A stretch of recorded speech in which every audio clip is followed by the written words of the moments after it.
कैसा ये हादसा है मेरी जिंदगी के साथ, मैं हूं किसी के साथ, मेरा दिल किसी के साथ। तो जो लोग उधर चले गए मान्यवर, उनका दिल हमारे साथ है, भले वो किसी के साथ हो।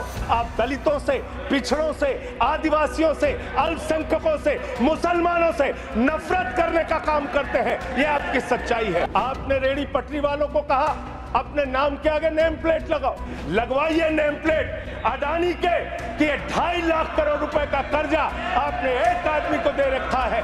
20 करोड़ नौकरियां आपने नहीं दी, फिर नौजवानों ने कहा नौकरी दो, नौकरी दो, फिर आपने कहा पकौड़ा तल लो, पकौड़ा तल लो। आदरणीय नरेंद्र मोदी जी की सरकार अगली योजना लेके आएगी कि इस देश के नौजवानों को मुफ्त में 5 करोड़ कटोरा बांटा जाएगा, भीख मांगो योजना। जेल का बजट बढ़ा दीजिए। अरे अभी हमको जेल में भेजा है, कल तुमको जेल में आना है, तुम सबको जेल में आना है। जेल का बजट बढ़ा दो, जेलों को ठीक कर दो, अगला नंबर तुम्हारा है, तुम्हें जेल में आना है। जितना जेल में डालोगे उतना गर्त में जाओगे। जिसने भी ये राजनीति की है उसका समापन हो गया है। अभी 240 पे पहुंचे हो, कल 24 पे पहुंचोगे, इसके बाद 2 पे भी आओगे। आपने बजट पर मुझे बोलने का मौका दिया, मैं अपनी बात शुरू करना चाहूंगा। मान्यवर, हमारे कुछ दोस्त जो कभी इधर हुआ करते थे, अब वो उधर चले गए हैं, उनके लिए चंद पंक्तियों से अपनी बात शुरू करूंगा कि कैसा ये हादसा है मेरी जिंदगी के साथ, कैसा ये हादसा है मेरी जिंदगी के साथ, मैं हूं किसी के साथ, मेरा दिल किसी के साथ। तो जो लोग उधर चले गए मान्यवर, उनका दिल हमारे साथ है, भले वो किसी के साथ हो। मान्यवर, इस बजट का बहुत ढोल पीटा जा रहा है कि बड़ा क्रांतिकारी, बड़ा अच्छा बजट, बड़ा विकसित भारत का बजट है। यह बजट क्या है मान्यवर? पूरे देश को पता चलना चाहिए कि भारत माता की सेना रक्षा के लिए जो बजट आता है, उस बजट में कटौती करने का काम किया गया। 9.6% से घटाकर 9.43% किया गया। भारत का अन्नदाता किसान जो अपने खून पसीने से देश को चलाने का काम करता है मान्यवर, उसका बजट, कृषि का बजट 3.2% से 20% से घटाकर 3.15% किया गया। स्वास्थ्य का बजट, हिंदुस्तान 144 करोड़ लोगों का देश है मान्यवर, लेकिन बड़े अफसोस के साथ कहना पड़ रहा है कि स्वास्थ्य का बजट 1.97% से घटाकर 1.85% किया गया। नॉर्थ ईस्ट के विकास का बजट, मणिपुर की तो चर्चा आपने नहीं की, लेकिन नॉर्थ ईस्ट के विकास का बजट आपने 0.13% से घटाकर 0.12% करने का काम किया। सामाजिक कल्याण, जिसमें आपका बिल्कुल यकीन नहीं है, उसका भी बजट आपने घटाया, 1.22% से घटाकर 1.17% करने का काम किया। यह है आपके विकसित भारत के खोखले बजट की सच्चाई। हर वर्ग को आपने चोट पहुंचाने का काम किया मान्यवर। आप कहते हैं आप दुनिया की 5वीं बड़ी अर्थव्यवस्था है, 5वीं बड़ी अर्थव्यवस्था है। अरे ये तो सच्चाई बताइए कि ये 5वीं बड़ी अर्थव्यवस्था किसके लिए है? आपने चंद पूंजीपतियों का 16 लाख करोड़ रुपए माफ किया। ये इस देश की सच्चाई है। आपने 16 लाख करोड़ रुपए पूंजीपतियों का माफ किया। मैं बताना चाहता हूं इस सरकार से किन किन वर्गों को उम्मीद थी। इस सरकार से उम्मीद थी देश के अन्नदाता किसानों को कि आप एमएसपी 2 गुना करेंगे। आपने एमएसपी 2 गुना नहीं की। आपने किसानों की फूड सब्सिडी का काटने का काम किया, फर्टिलाइजर सब्सिडी काटने का काम किया, कृषि क्षेत्र को देने वाले बजट को खत्म करने का काम किया। बेरोजगारों को उम्मीद थी, 10 साल में आपने कहा था मान्यवर 20 करोड़ नौकरियां देंगे, 20 करोड़ नौकरियां आपने नहीं दी। फिर नौजवानों ने कहा नौकरी दो, नौकरी दो, फिर आपने कहा पकौड़ा तल लो, पकौड़ा तल लो, फिर आपने कहा पान की दुकान लगा लो, पान की दुकान लगा लो, फिर आपने कहा 4 साल की नौकरी कर लो सेना में, 4 साल की नौकरी। मैं मान्यवर आपके माध्यम से भारत के प्रधानमंत्री से बड़ी विनम्रता पूर्वक पूछना चाहता हूं, देश के प्रधानमंत्री को 73 साल की उम्र में तीसरी बार प्रधानमंत्री बनना है, लेकिन किसान का बेटा नौजवान सेना में 4 साल की नौकरी करेगा, ये भेदभाव क्यों है? मैं पूछना चाहता हूं मान्यवर, आपके माध्यम से इस सरकार से जानना चाहता हूं, अगली योजना क्या आएगी आपकी? आप कह रहे हो इंटर्नशिप योजना, ट्रेनिंग योजना, 5,000 रुपए की ट्रेनिंग ले लो, 5,000 रुपए की ट्रेनिंग ले लो। मान्यवर 5,000 रुपए की ट्रेनिंग 500 बड़ी कंपनियों में आप देंगे, मुझे भारत की 100 कंपनियां आप बता दीजिए जिसमें एक कंपनी में आप 4,000 ट्रेनी रख सकते हैं। एक कंपनी बता दीजिए जिसमें आप 4,000 प्रशिक्षु आप रख सकते हैं ट्रेनिंग के तौर पे। ये भी आपका आंकड़ा सिर्फ एक जुमला है, इसके अलावा कुछ नहीं है। अब मुझे लगता है एक ही योजना बाकी रह गई है मान्यवर, वो योजना है कि हमारी भारत की सरकार, आदरणीय नरेंद्र मोदी जी की सरकार अगली योजना लेके आएगी कि इस देश के नौजवानों को मुफ्त में 5 करोड़ कटोरा बांटा जाएगा। भीख मांगो योजना लाने का काम ये लोग करेंगे। मान्यवर मैं बड़ी विनम्रता पूर्वक आपके माध्यम से पूछना चाहता हूं, क्या इस देश की अर्थव्यवस्था में रेहड़ी पटरी वालों का कोई योगदान नहीं? जो 10 करोड़ रेहड़ी पटरी वाले पूरे देश में हैं, उनका कोई योगदान नहीं है क्या मान्यवर? वो भी सरकार को टैक्स भरते हैं। आपकी सरकार उनको भी फूटी आंख से देखना नहीं चाहती। आपने रेहड़ी पटरी वालों को कहा अपने नाम के आगे नेम प्लेट लगाओ, अपने नाम के आगे नेम प्लेट लगाओ।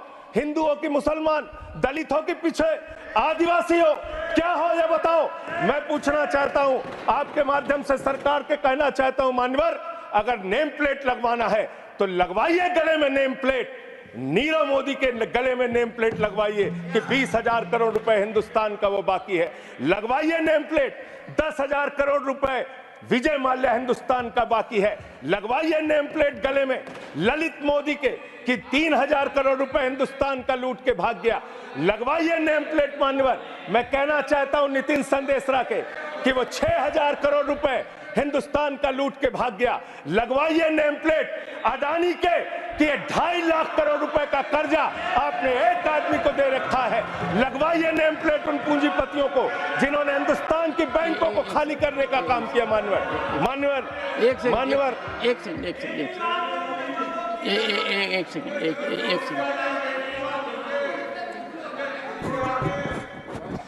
एक सेकंड।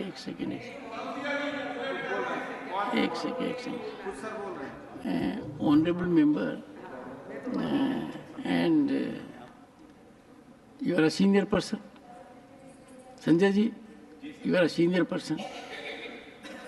धारा प्रवाह में आप काफी कुछ कह गए फिगर्स के बारे में, बाकी तो you can make your point, no difficulty about it. One second. So the figures which you have given, you will have tough time in proving them, because these have been taken in stride. So all that will be deleted, and we will, unless you have real, factually firmed up material, use a name. Make your point. ठीक है sir, ठीक है sir, thank you sir, make your point. Thank you sir. मानवर मैं तो ये कहना चाह रहा था आपके माध्यम से कि इस तरह के काम देश के अंदर नहीं होने चाहिए। भारत एक धर्मनिरपेक्ष राष्ट्र है और हम जानते हैं अपनी सामाजिक व्यवस्था में, मैं जानता हूं इनके मन में दर्द होगा मान्यवर, अभी चुनाव हारे हैं ये उत्तर प्रदेश में, तो वहां पर अगर कोई बोर्ड लगाएगा जाटव ढाबा, एक सेकंड, जाटव ढाबा कोई लगाएगा, कोई अपने ढाबे के आगे अगर वाल्मीकि ढाबा लिखेगा तो आप लोग उसके यहां खाने नहीं जाओगे। मैं जानता हूं आपकी मानसिकता।